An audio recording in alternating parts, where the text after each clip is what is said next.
Morning. I am DP Angral, lecturer Hindi, government higher secondary school Jakhar. प्यारे बच्चों, online classes में आपका एक बार फिर से स्वागत है। अभी तक हमने पढ़ा है आधुनिक काल का पातेंदु युग, द्वितीय युग और छायावाद। आज हम हिंदी साहित्य का इतिहास का भाग 4 प्रगतिवाद पढ़ेंगे। प्यारे बच्चों, प्रगति का अर्थ होता है प्रोग्रेस। जो विचारधारा राजनीति में साम्यवाद कहलाती है, उसी को साहित्य में प्रगतिवाद कहते हैं। प्रगतिवाद की समय सीमा 1937 से 1943 तक मानी जाती है। प्रगतिवाद के जो प्रसिद्ध कवि हैं वो हैं सुमित्रानंदन पंत,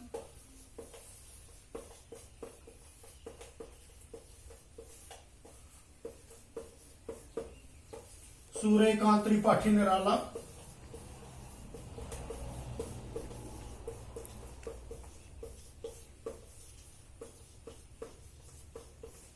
रामधारी सिंह दिनकर,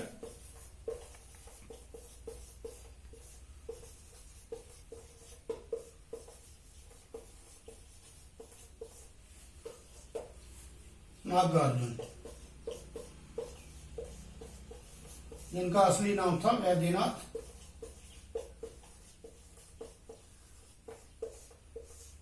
मिश्र।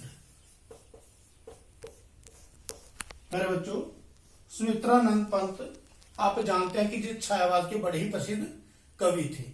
1937 तक जितनी इन्होंने कविताएं लिखी हैं वो लगभग सारी की सारी छायावाद से रिलेटेड है। लेकिन 1937 में इन्होंने एक रचना लिखी जिसका नाम था युगांत। युगांत का अर्थ है कि युग का अंत। किस युग का अंत? छायावाद का अंत। दूसरे शब्दों में प्रगतिवाद की शुरुआत। तो इसलिए युगांत को प्रगतिवाद की पहली कविता माना जाता है, पहली रचना माना जाता है। और पंत हिंदी साहित्य में प्रगतिवाद के प्रवर्तक माने जाते हैं। इसी प्रकार दूसरी इनकी कविता थी जो प्रगतिवादी है, वह ग्राम्य, जो आपके पाठ्य पुस्तक मानसर में भी उपलब्ध है, जिसकी कविता संध्या के बाद आप मानसर में पढ़ोगे। सूर्यकांत त्रिपाठी निराला ये भी छायावादी कवि थे, बहुत ही प्रसिद्ध, और बाद में ये भी प्रगतिवादी कवि विचारधारा में आ गई। और प्रगतिवादी कविताएं जो इन्होंने लिखी हैं उनमें सबसे ज्यादा प्रसिद्ध है कुकुरमुत्ता, और दूसरी है नए पत्ते। रामधारी सिंह दिनकर ये राष्ट्रवादी कविताएं भी लिखते थे और लास्ट में इन्होंने प्रगतिवादी कविताएं भी लिखी हैं, जो आपके सिलेबस में है जनतंत्र का जन्म। तो इनकी प्रसिद्ध रचना जो है उर्वशी, जिस पर इनको ज्ञानपीठ पुरस्कार भी मिला है। कुरुक्षेत्र,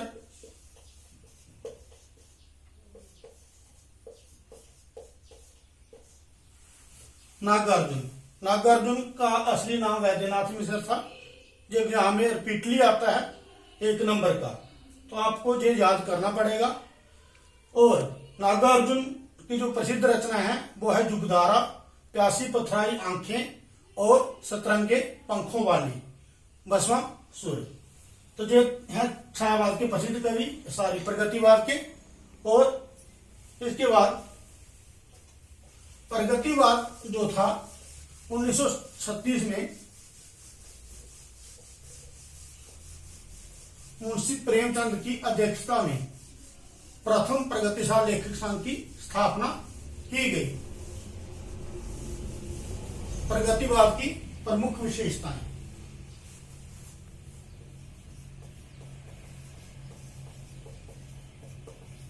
की प्रवृत्तियां।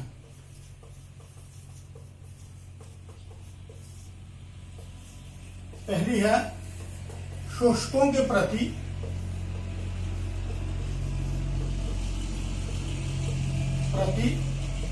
घृणा। दूसरी है शोषितों के प्रति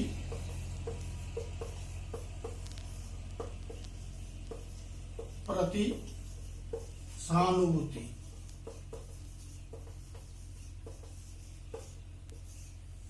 तीसरी है क्रांति का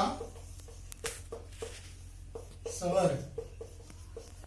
चौथी है नारी के प्रति दृष्टिकोण।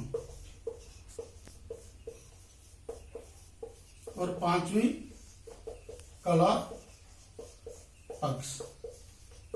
प्यारे बच्चों, प्रगतिवादी कवियों की सबसे बड़ी बात ये थी कि शोषित वर्ग, समाज में दो ही वर्ग होते हैं, एक शोषित और एक शोषक। शोषित वर्ग होता है जो सर्वहारा वर्ग, जो हमारी तरह मध्य वर्ग या रोजी रोटी कमाकर खाता है, और शोषित वर्ग वो होता है जो इकोनॉमिकली उसको लूटने में लगा हुआ है। तो प्रगतिवादी कवि पहली कवि थे जिन्होंने इन पूंजीवादियों के प्रति आवाज उठाई। छायावाद में, वेदी युग में, भारतेंदु युग में, या रीति काल में, भक्ति काल में, कहीं भी आपको ऐसा नहीं मिलता है कि किसी ने इन बड़े बड़े जो मगरमच्छ जो पूंजीपति थे इनके खिलाफ कोई आवाज उठाई हो। तो पहली बार इन प्रगतिवादी कवियों ने ये कदम हिंदी साहित्य में उठाया और कुछ ऐसी कविताएं लिखी, जैसे निराला की कुकुरमुत्ता है, तो उसमें वो गुलाब को पूंजीपतियों का प्रतीक मानता है, और कुकुरमुत्ता जिसे हम अपनी भाषा में मशरूम कहते हैं अंग्रेजी में, और डोगरी में खुंब कहते हैं। तो वो क्या है, वो किसका प्रतीक है? सर्वहारा आम लोगों का प्रतीक है, जिसको ना कोई पानी देता है ना कोई खाद देता है, वो खुद पनपता है, अपनी जिंदगी खुद जीता है। दूसरी तरफ जो गुलाब है वो क्या है, वो पानी लेता है मालिक से, खाद लेता है, और सींच कर जब खिल जाता है तो बहुत इतराता है।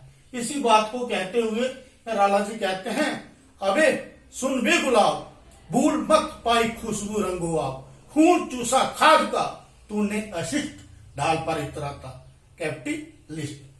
तो इस प्रकार की पूंजीपतियों का विरोध करते हुए दिखाई देते हैं। दूसरी तरफ शोषितों के प्रति सहानुभूति।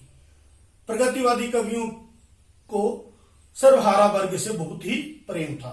ये पहले लोग थे जिनके मन में ये भावना आई कि जो बेचारे दबे कुचले लोग हैं उनके प्रति भी कोई कविता बन सकती है। इसलिए इन्होंने अपनी कविताओं का विषय किसान को लिया, भिखारी को लिया, किसी मजदूर को लिया, जो भी दबे कुचले थे उनको अपनी कविताओं का विषय बनाया, जो आपको पहले कहीं नहीं मिलता है।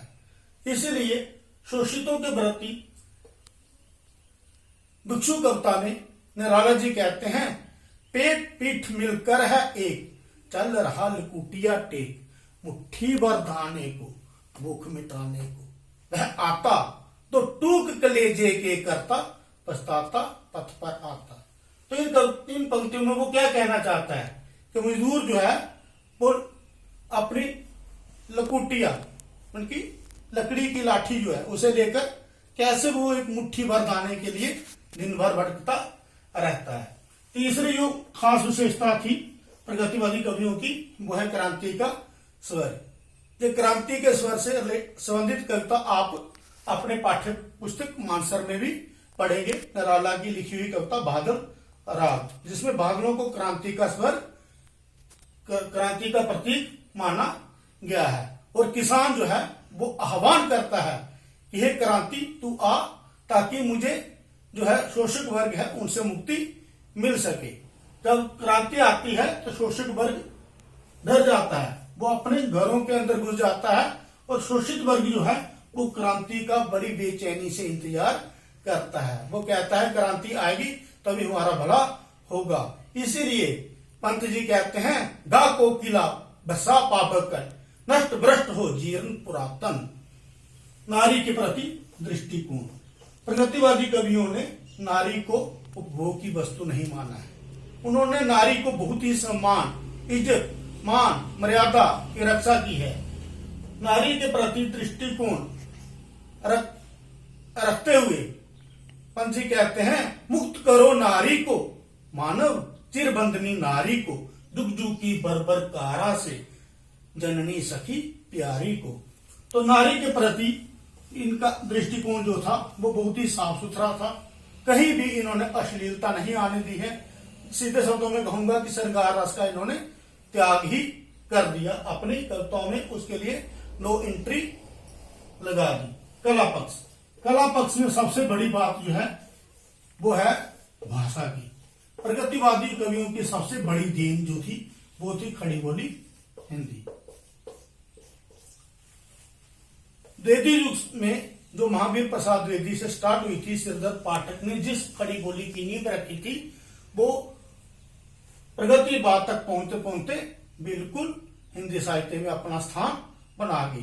तभी तो 1943 के बाद 49 में उनकी 49 में वो राजभाषा हिंदी बन पाई। तो शैली की बात करते हैं हम। प्रगतिवादी कवियों ने प्रतीकात्मक शैली में ज्यादा लिखा है। प्रतीकात्मक शैली, जैसे मैंने कहा बादल कविता में बादल क्रांति का प्रतीक है। व्यंग्यात्मक शैली, व्यंग्यात्मक शैली, जैसे कुकुरमुत्ता में करारा व्यंग किया गया है पूंजीपतियों पर। मुक्तक काव्य, इन लोगों ने काव्य रूप जो लिखा है वो जाता है मुक्तक। प्रबंध काव्य इन्होंने बहुत ही कम लिखे हैं। और इनकी सबसे जो बड़ी देन थी वो थी छंद के क्षेत्र में, मुक्तक छंद। प्यारे बच्चों, छायावाद प्रगतिवाद से पहले क्या था कि जो कविता थी वो छंदबद्ध होती थी, लेकिन प्रगतिवादी कवियों की सबसे बड़ी देन है खासकर निराला की, जिन्होंने हिंदी साहित्य में मुक्तक छंद लाया। अब मुक्तक छंद क्या होता है मैं सिंपल से शब्दों में आपको अभी बता देता हूं। जैसे मैंने एक कविता पहले रिपीट की थी, वह आता दो टूक कलेजे के करता।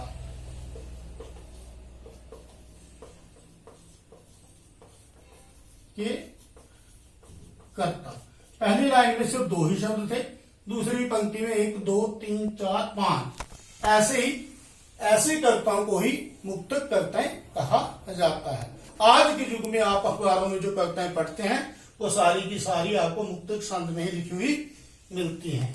रही बात रस की, रस के क्षेत्र में इन्होंने करुण रस को भी अपनाया है। निराला ने अपनी बेटी सरोज समृद्धि में उसकी अपनी बेटी की मौत मरने के बाद बहुत ही करुण रस में उसका जिक्र किया है। जैसे वो कहता है, दुखी जीवन की कथा रही, क्या कहूं जो नहीं कही। आंसू कविता में भी जयशंकर प्रसाद ने करुण रस का प्रयोग किया है। दूसरा है वीर रस, जैसे दिनकर रामधारी सिंह दिनकर वीर रस संबंधी कविताएं लिखते थे। और श्रृंगार रस तो कविता में होता ही होता है। थोड़ा बहुत श्रृंगारिक वर्णन इन्होंने किया है। निराला ने अपनी कविता में कई जगह पर श्रृंगार रस का भी वर्णन किया है। तो ये था प्रगतिवाद का संक्षिप्त वर्णन। इसके बाद क्या चेंज आती है प्रयोगवाद में, तो सब देखेंगे ब्रेक के बाद। Okay, that is all. Stay home, stay safe.